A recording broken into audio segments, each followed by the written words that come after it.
Paz do Senhor, meu amado, bem-vindo de volta à nossa escola bíblica.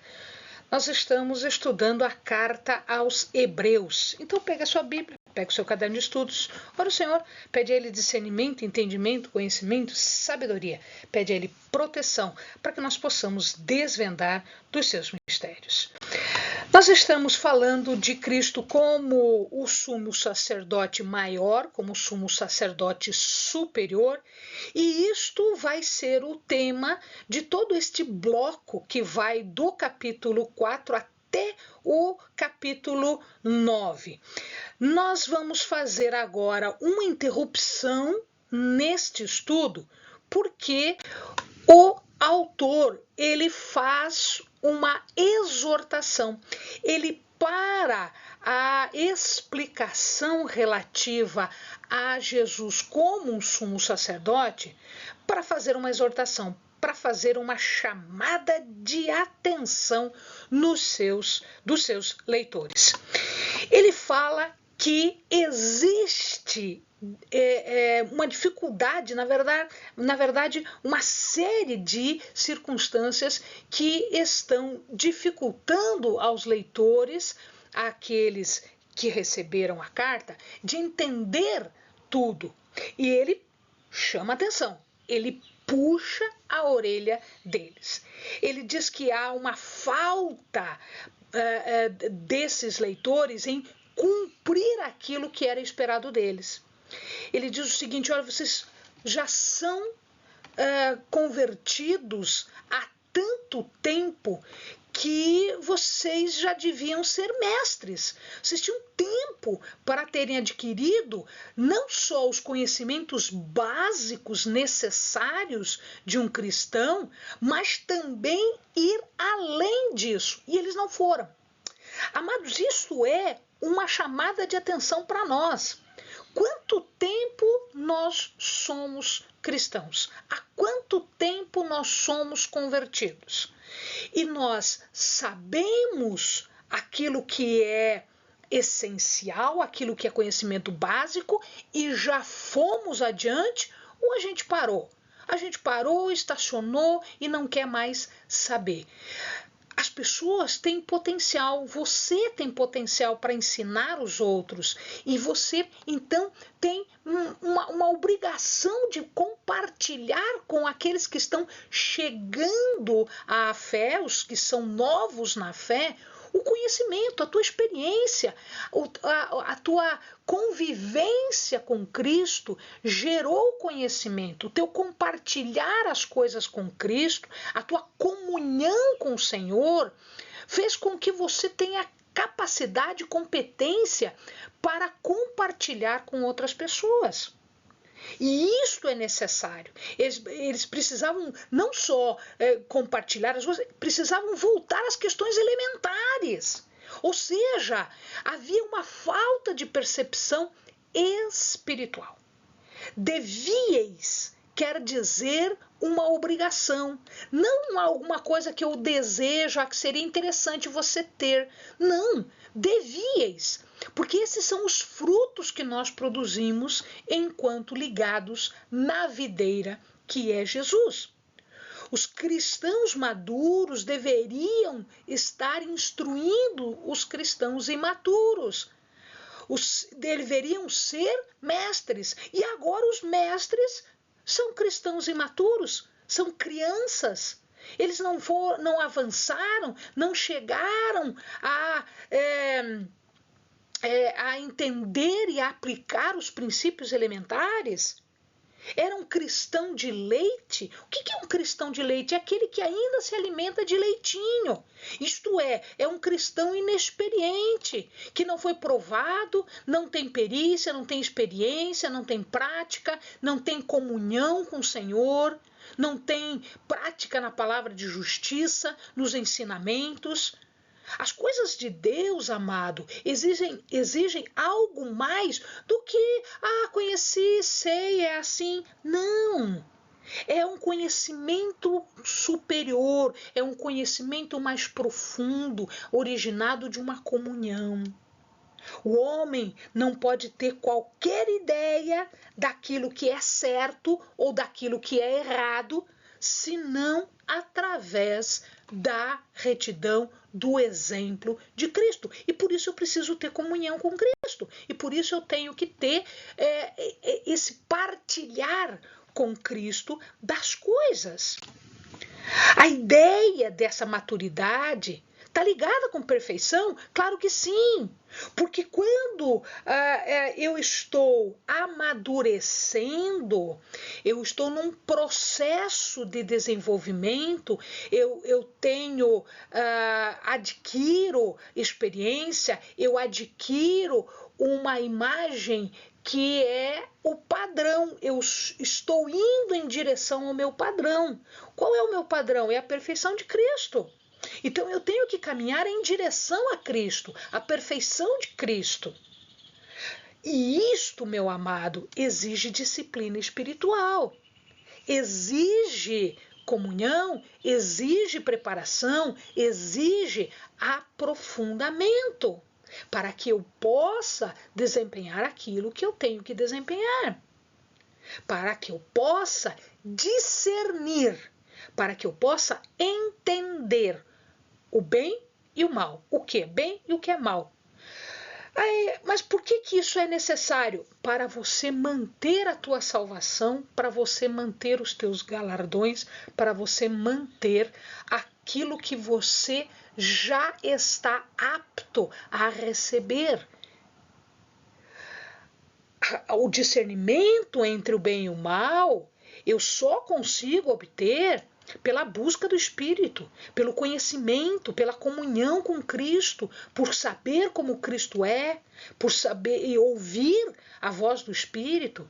Senão eu vou me meter em confusão, eu vou me desviar do caminho e eu posso inclusive perder a minha salvação. Posso? Posso. Existe uma coisa chamada morte espiritual. E eu posso chegar a isso, sim, se eu não tomar providências, se eu não tomar cuidado com isso. Eu tenho que vigiar. Jesus fala isso. Os apóstolos falavam isso. As cartas do Novo Testamento estão cheias desta exortação para vigiar, para cuidar, para se aprofundar, para ter discernimento. E eu só tenho discernimento com disciplina, com maturidade. Ele fala de doutrinas elementares. Mas eu não sei quais são as doutrinas elementares. Ele fala arrependimento e fé, batismo, imposição das mãos, ressurreição, juízo. Estas são as doutrinas elementares. E isso nós temos que saber, nós temos que passar isso para as pessoas que estão chegando, para os novos, os cristãos novos, os que estão cheirando a leitinho ainda, porque eles precisam saber disso. Amados, não é pela obra que nós somos salvos, é pelo arrependimento. O arrependimento é uma resposta da fé àquilo que Deus apresentou para nós, a provisão de Deus na nossa vida. Não adianta eu fazer uma obra se eu não estou arrependida, se eu não estou salva pelo nome de Jesus.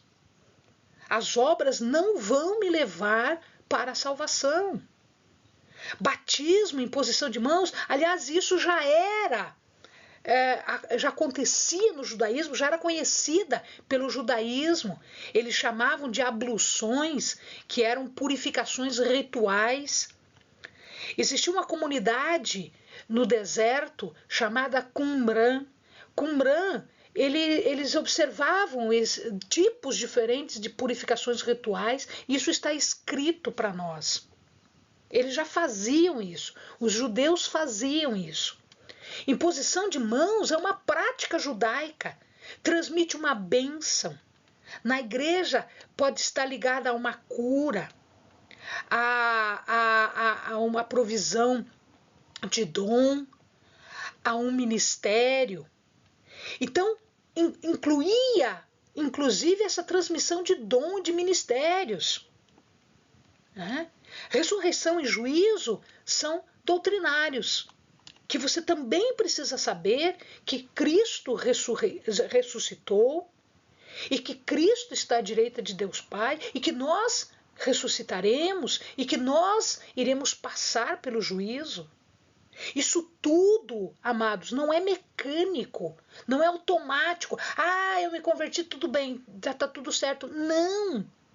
Envolve conhecer a Deus, envolve saber das condições de Deus e cumprir isto tudo que Deus tem para nós, que é o nosso ministério, é o nosso fazer. Morte aqui é a morte espiritual. Fé morta não cumpre propósito. E o Senhor diz o seguinte, que se a figueira não der frutos, ela será cortada. Amados, isto é profundo, isto é grave. Isto é uma exortação, uma chamada de atenção para que nós não nos desviemos desta forma tão hedionda, tão medonha. Agora que nós já conhecemos, inclusive ele fala, não há renovação se aqueles que caírem foram os iluminados, provaram o dom celestial, provaram a boa palavra, e eram participantes do Espírito. Não tem como renovar uma coisa que você teve um dia e que se negou a manter. Iluminação é uma característica do Novo Testamento. Quer dizer respeito à mensagem de Deus, aquilo que Deus tem para nós. Ora, João, no Evangelho de João, ele conta que Jesus diz que ele é a luz do mundo. Ele veio trazer luz para essas trevas que são pecado. Se você já foi iluminado, como você vai ser renovado? Você perdeu essa luz porque você abriu mão dela. Provar o dom é mais do que conhecer a verdade, é ter uma experiência com ela, é um dom celestial. Isto foi relegado, isto foi renegado. Celestial não é da origem, mas a esfera em que o dom é exercido. Eu não estou fazendo pela força humana, pelo poder humano, eu estou fazendo por uma vocação que Deus me deu. Eu estou abrindo mão, eu estou rejeitando, eu estou desprezando um dom que Deus me deu. Eles provam a boa palavra. Provar a boa palavra é não só a beleza da salvação, mas aquilo que tudo de bom, de bondade moral, de bondade espiritual para minha alma foi trazida. E eu jogo tudo isso de volta, tudo isso é jogado fora. É a palavra de Deus, é a bondade, é o rema de Deus na minha vida e na tua vida. A experiência de Deus que a pessoa conhece na conversão, né? A maravilhosa graça, né? E bondade de Deus para com todos aqueles que são pecadores, para retirar da esfera do pecado, da escravidão do pecado. É a libertação da alma que eu estou abrindo mão de novo, que eu estou negando de novo. Isto é apostasia. O que é apostasia? Apostasia é você desviar do caminho. É você sair daquele caminho e voltar para um antigo caminho que era um caminho que iria te levar para a morte. O autor diz que essas pessoas, por serem apóstatas desta forma, que eles já viram tudo isso e abriram mão de tudo isso, eles estão de novo crucificando o Filho de Deus. É um processo de endurecimento. E esse endurecimento ele forma uma casca que é impenetrável ao amor, à palavra, à graça de Deus. Remove toda a sensibilidade para com o Espírito, quando o Espírito fala comigo, quando o Espírito fala contigo. O efeito é expor Cristo de novo à desonra, à infâmia, ao desprezo da cruz. Porque ele morreu por nós na cruz. Ele foi desprezado lá. Ele foi desonrado na cruz. Ele foi feito maldito na cruz. Portanto, quem despreza Cristo não consegue se arrepender porque formou um calo na alma. E esse calo não deixa que o Espírito Santo faça a sua obra. Ele joga fora todo o bem. Ele joga fora a morte de Jesus na cruz. Ele joga fora a missão, o ministério que Cristo fez. Ele não, mas não foi para mim. Ele fez na sua vida. E ele usa para que as pessoas entendam uma metáfora, um exemplo, que é a terra. Negligenciar a terra, não cuidar do cultivo da terra, não tem efeito depois para a colheita. Se eu não cuido da terra, se eu não planto, se eu não tiro os abrolhos, se eu não tiro os espinhos, se eu não tiro a erva daninha, amado, como é que eu quero que a terra dê alguma coisa? Eu estou me recusando às provisões da graça de Deus. Eu vou ter uma bancarrota espiritual, um fracasso espiritual. Aquele fracasso que os desobedientes e os rebeldes fizeram no deserto. Qual foi a consequência para eles? Eles morreram no deserto e não chegaram à terra prometida. Esses que não produzem nada, que não compartilham, eles são como terra estéril. Eles são como aquela figueira que não dá fruto. Ela vai ser cortada. Ela é inútil, não tem fruto. E ele diz, vocês não sejam indolentes. Ele fala indolente é lerdo. Se vocês continuarem sendo indolentes, preguiçosos em fazer as coisas, vocês vão acabar sendo incapazes de qualquer progresso. Então vamos lá. E ele começa agora a encorajar as pessoas. Com base em quê? Em fundamento em que ele começa a encorajar? Ele encoraja com base na justiça de Deus, porque Deus é justo. E ele vê o nosso esforço. E ele nos ajuda. Ele já deu esses mecanismos para nós. E quando nós somos a favor, quando nós ouvimos a voz, quando nós seguimos, quando nós temos esse compartilhar, nós somos capazes de fazer obras para o ministério do Senhor. Obras que são frutos para o Senhor. Então a justiça de Deus e os nossos frutos servem de encorajamento para que a gente deixe essa atitude infantil de criança e passe a crescer na fé, crescer no reino. Um outro argumento que ele usa é imitar as pessoas que têm um padrão adequado, que servem de exemplo. Jesus é um exemplo, Paulo é um exemplo. Os heróis da fé do capítulo 11 são exemplos de fé. Abrão é um exemplo de excelência, porque ele ganhou a sua herança com fé e com paciência, longanimidade.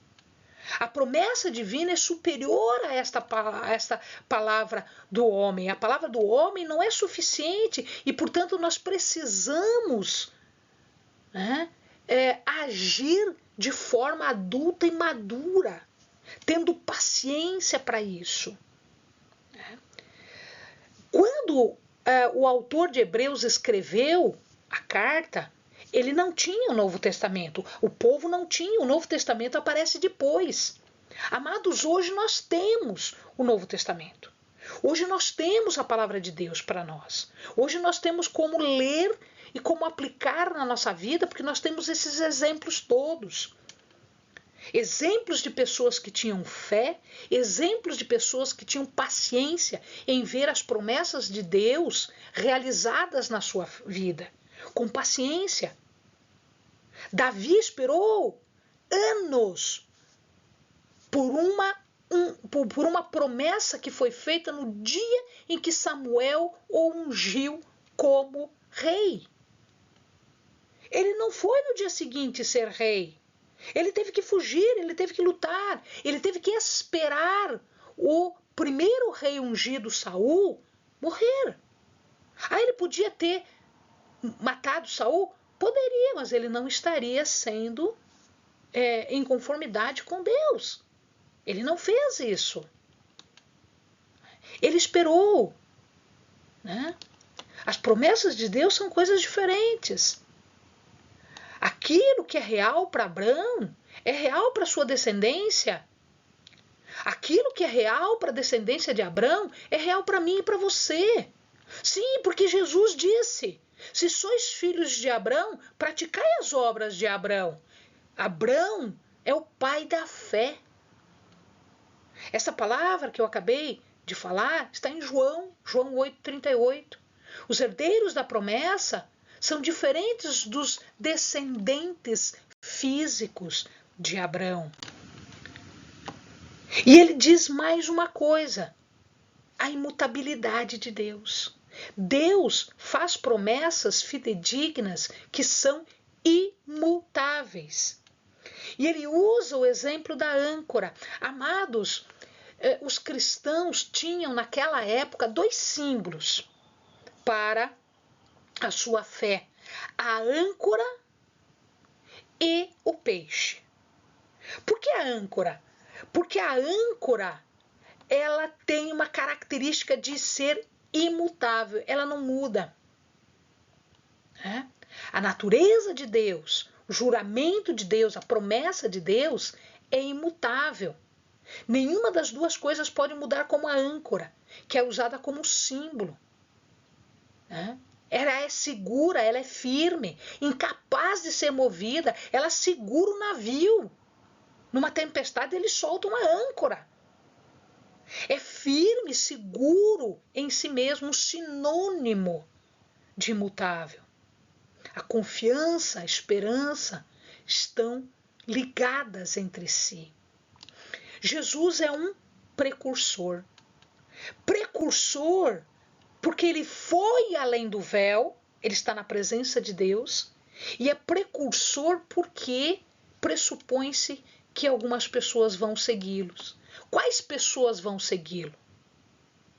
Aquele que crê é que vai seguir.